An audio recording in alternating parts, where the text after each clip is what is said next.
If you play keys for church, you'll inevitably run into the concept of the drop 2 voicing technique. If you do a YouTube search for drop 2, you're bound to run into many videos discussing this wonderful topic. Before I get too deep, head on over to gospelprogressionsuniversity.com/gospel keys pro and download my free guide, What Do Pro Musicians Know That You Don't? I go over critical concepts that are used in gospel music, and it's absolutely free. Drop 2 chord voicing is ubiquitous in gospel music. However, it's such a beautiful and simple technique. Many people, especially beginners, won't realize what's being played if they don't know what to look for. So let's take the C major triad. We know that we have C, E, and G that makes up this triad. If we gave each note a position starting from the highest note, G, G would be in position 1, E would be in position 2, and C would be in position 3. So if we took the note E, which is in position 2, and dropped it below the C, which is in position 3, we would have a drop 2 C major triad. This is how drop 2 gets its name. The drop 2 technique is also used for horn instruments in order for the top note melody to be more prominent. The technique has a way of isolating melodies so, they can kind of stand out more. So now let's play some inversions of that drop 2 using the C major triad. So in this case, this is our first drop 2 voice. Okay, so we have our E in the bottom, we dropped it down. And then now we move up to the next one would be, all right, G, E, and C. And finally, we have C, E, and G. So drop 2 first position, second position, and third position. There's a lot of space, a lot of opening in the middle, and we'll talk about that in a second. So now that you know what drop 2 voicing is, I want to show you how this would be used in practice. We can apply the technique to any chord with at least 3 voices or notes. However, 4-note chords are where this technique really shines, it really stands out. So now let's take C major 7. So C major 7 would be C, E, G, and B. Starting from the top note B would be in position 1, G is in position 2, E is in position 3, and C is in position 4. So which note would drop below the note in position 4, or C in this case? Well, of course, it's the second note from the top, which would be G. So we end up with C, E, and B in our right hand and G in our left hand. And if B was the melody note, this technique would help it to stand out.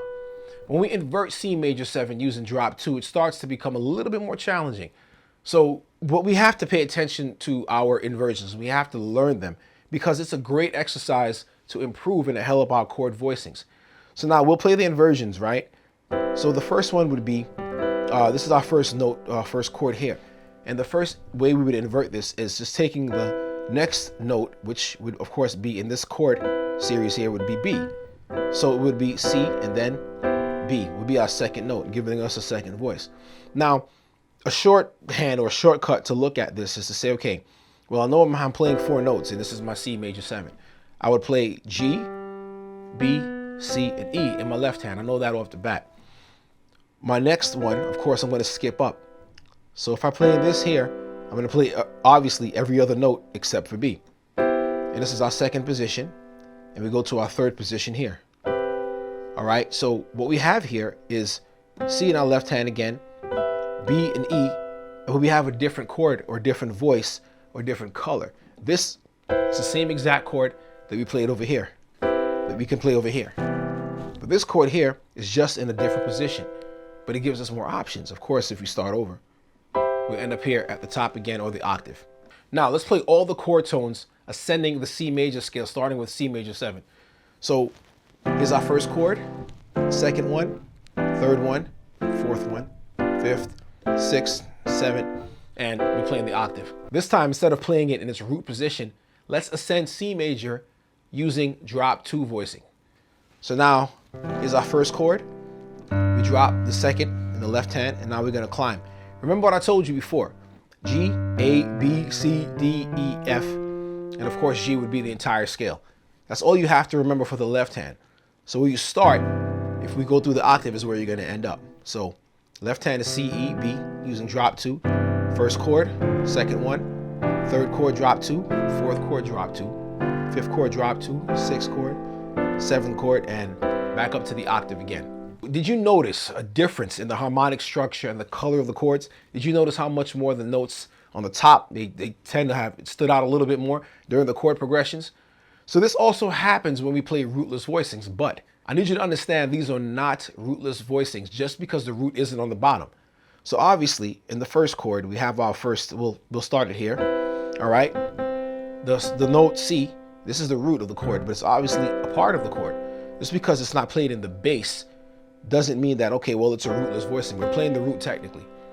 Another thing that drop two chords help us to do is to define inner voicings or secondary melodies. So for example, we can play those same drop two chords, but this time let's create a secondary melody in the middle. So this is our first chord, and we can do something like this.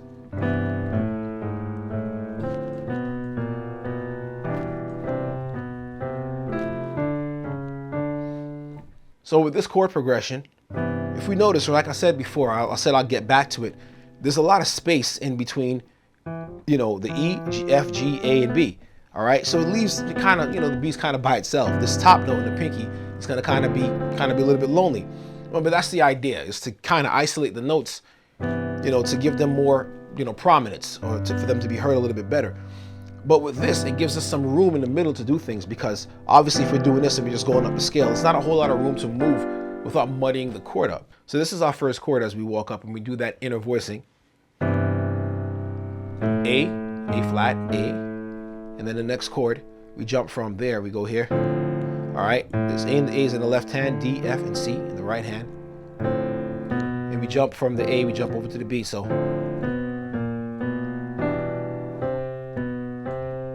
And then we jump up from here, C, B, and then go to the F, A, C, and C's in the left hand. So we can keep climbing up, it's good practice.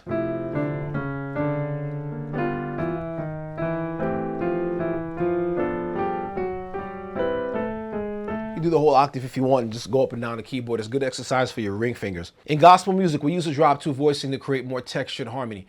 It's a completely different way of thinking where we abandon the left hand and the right hand chord patterns for drop two voicings to better define melodic movements. So you learn that drop two voicing gives us varied options when it comes to learning chords in a different position or an inversion. You also learn how to isolate melodies using the drop two voicing techniques. I went over how to use it harmonically and how it works with the top note melodies, and also inner voicing melodies.